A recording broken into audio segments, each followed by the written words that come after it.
You might have some friends, relatives, or you yourself, which can score very well even not much study and revision are done.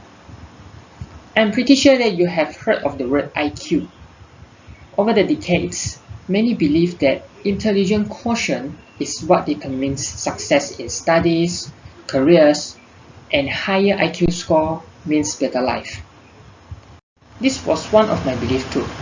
Sit down and paying attention to the lecture, follow every instructions, and complete tasks given. How hard can it be to succeed in study and in life? Like walking uphill slowly, step by step.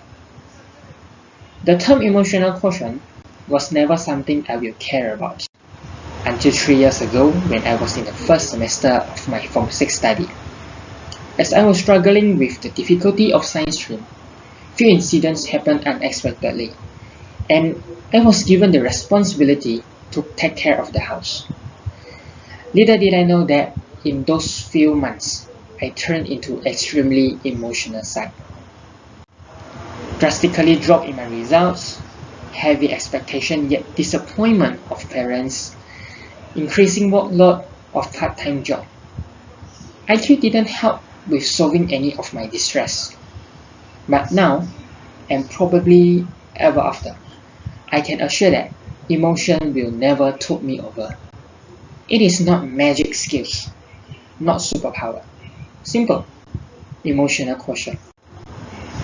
There are couples of skills and elements proposed by the well-known psychologist that popularized EQ, Daniel Goleman, author of the book Emotional Intelligence. Among those, few characteristics of having high emotional quotient are beneficial to our daily life, especially us as a university student. I bet that all of you are definitely familiar with the following scenario. Even if you never had this experience, you must have heard of it. In a discussion of group assignment, members are having different ideas and it brings up conflict among them. Members tend to doubt leaders' credibility. On the other hand, leader will blame members for non-cooperation. But the point is, no one is correct, neither wrong. Things are always objective, but mental understandings are those subjective. With a high EQ way of thought, any discussion can be meaningless and most probably will end up badly. Objectivity is when a person's judgment or action are not influenced by personal feelings, considering the facts and look from different perspectives rather than insisting on subjective opinion. This sounds easy, right? But the reality is that all mankind has biased thought. The higher tendency to look things from own perspective and judge with own beliefs.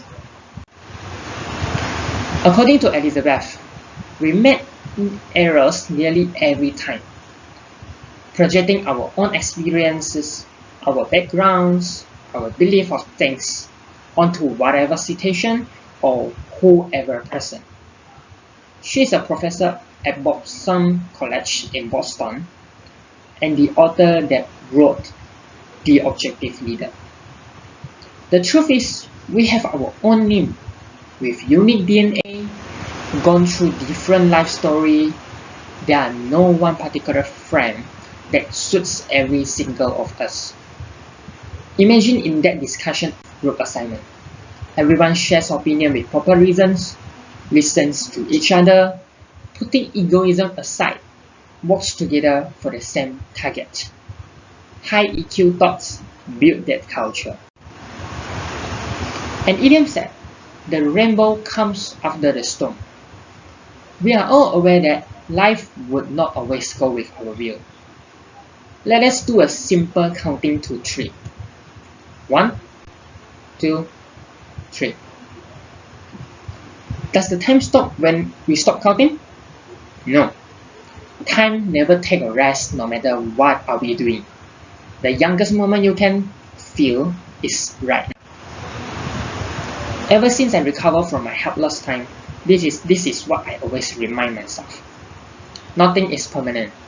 Since life still go on under any situation, it would be great loss to let the seconds pass by in negative way. Emotion lies within us, in our mind, and we are the host of the system, the painter of the picture. The possibility to experience disabilities in old age of optimists are less than pessimists, according to a research published by the Canadian Medical Association journal. The research also stated that people who are optimistic have higher chance to live longer than those of pessimistic.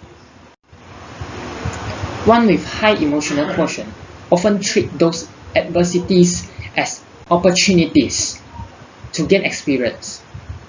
They're aware that time keeps ticking and hardship will eventually pass by. Some said optimists are destined to have more cheerful things in their life. Turns out, optimists create happiness on their own, as they believe that there are beauty in the storm. During this unprecedented time, it is undeniable that people lost a lot, not only materially, but also their social life. Perhaps relationship with friends or connection between family. However, I have become wealthier as I learned about contentment. Being appreciative of what we have at any given moment is a natural wealth, as said by Socrates. We cannot predict the future, what will happen in the next seconds. Maybe a blackout in my house which wrecked my speech session. We have a common saying in Chinese, tomorrow an accident. You never know which comes first. It seems boring, but after all, it makes sense. Almost all of the time, we put ourselves in pursuing something in the future, ignoring what we have and where we are at present moment. The wealth that I earn through contentment is spending more time with my family, especially my parents. When we bring up the topic of contentment, people often relate it to materialism. Well, let's look from different perspectives. Considering the following case, one who studied hard, paying best efforts and obtained 2.8 in the end. People will say it is failure, but I will say it is a huge success, as when we truly try our best, there are nothing to regret with. Be content with those efforts rather than struggling with the result. The happiness and feeling of satisfaction will definitely be greater than whatever outcome. As Aristotle said, happiness is self-contentedness. However, contentment is never an excuse for not improving oneself. IQ is what supports us to survive, to improve our skills, and raise our personal value as a human race. While EQ allows us to be aware of our emotions, mature our way of thought, build the ability to adapt to changes easily, improve relationships among people, as well as individual happiness. But here's the question. Is there any real EQ related practice provided in schools? The answer is obvious. However, being objective, optimistic, and contentment, they are not something we should be unfamiliar with. It is my hope that your understanding has been furthered and my speech today somehow helped in improving intelligence of emotion. In the word of Daniel Goleman, as much as 80% of adult success comes from emotional intelligence. Someday, I'm sure, we will be taken into that account. Thank you.